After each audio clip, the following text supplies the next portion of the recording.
Hi, it's Kathy from Kathy's Happy Home. I have a treat for you today. I'm going to try to make a bread. The recipe is from 1750. I've never made a bread like this. I don't know if it's going to turn out. I got the recipe from the vlog Early American, and I'll put a link down below for you.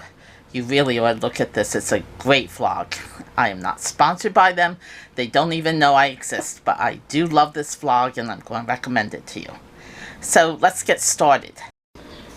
We'll start by taking 3 cups of flour. Yes, I know this isn't the measuring cup you're supposed to use for dry measure, but this is what I had. And I'm going to put it in this big bowl and add a pinch of salt. I bought these measuring spoons a while back. They're so cute. It's the perfect time to use them. I have a smidgen, a pinch, and a dash. So we're going to use a pinch. Next, I'm going to add a 1.5 cups of warm water. Warm, not hot. Hot will kill the yeast. And I have part of a package of Fleischmann's active dry yeast. Now, it says to use 1 to 2 a heaping tablespoon of yeast. I'm just going to add what's left in this package, and it should be fine. Now mix it up. And when I added the yeast in, it did come to just about a tablespoon, so that was great. The last thing it calls for is 1 to 2 tablespoons of honey. I'm going to use 2 tablespoons and mix it in, and we'll see how this turns out. Now mix it all together until it forms a dough. I just could not get this to make a dough. So I added another 1/2 cup of warm water, and that seemed to do the trick. I don't know what the problem was. So I'm going to cover it now with a towel, a dish towel, and I'm going to put it in a warm place to rise. Usually for me, that's my unlit oven. Do not light your oven. It'll start a fire. I forgot to say that's 1 hour that you let it rise in the oven. It's an hour later and you can see how much the dough has risen. Now I've turned it out onto a floured board, and with floured hands I'm going to knead it for 2 to 3 minutes.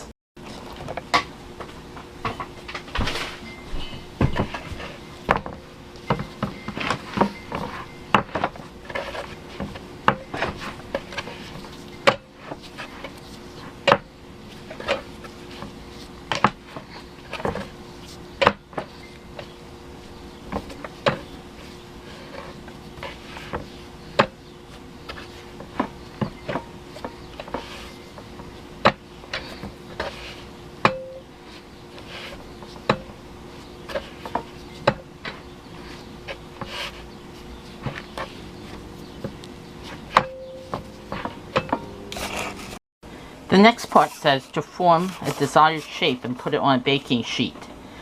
But I decided to put it in a loaf pan. I don't know if this is going to turn out, but we'll see. I greased it, even though it said not to grease it, I did grease the pan before I put the bread in. And now we're going to bake it at 350 degrees Fahrenheit for 30 to 40 minutes. And here's the bread. I have to let it cool for half an hour before I can cut it. It's hard to see, isn't it? Let me go over this side. Here we go. Looks beautiful. Sounds hollow. So we'll see how it is once it's cool. Alright, it's still pretty warm, but we're going to cut it and see how it is.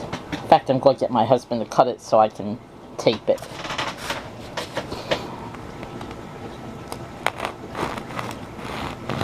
Sounds good. Sounds nice and crunchy, like a good crust on it. Let's see what it looks like inside. Very good cream.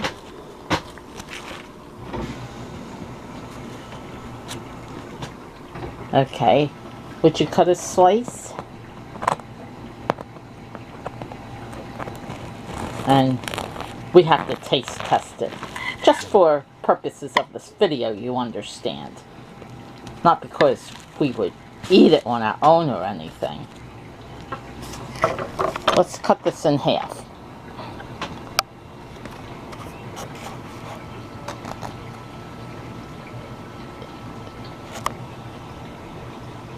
All right.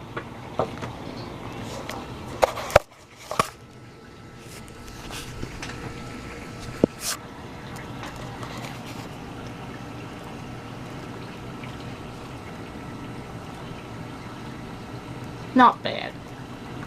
I will say it's not the best bread I've ever tasted, but it's not bad. You can taste the honey in it. So if you want to try a bread that people were making back in 1750, go ahead and try it. This loaf will get eaten. Not sure I'd make it again, but this loaf will get eaten. See you next time. Thanks for watching. Okay, I'm back with a disclaimer. I tried the bread again, and this time I put some butter on it. It was still warm, the butter melted in a little bit, and it was so much better. And you can taste the honey in it. But still not sure I would make it again, but it was good with the butter. So I would say it's worth doing it once, it's worth trying it. Again, not sure I would make it again. Alright, see you later. Thanks for watching.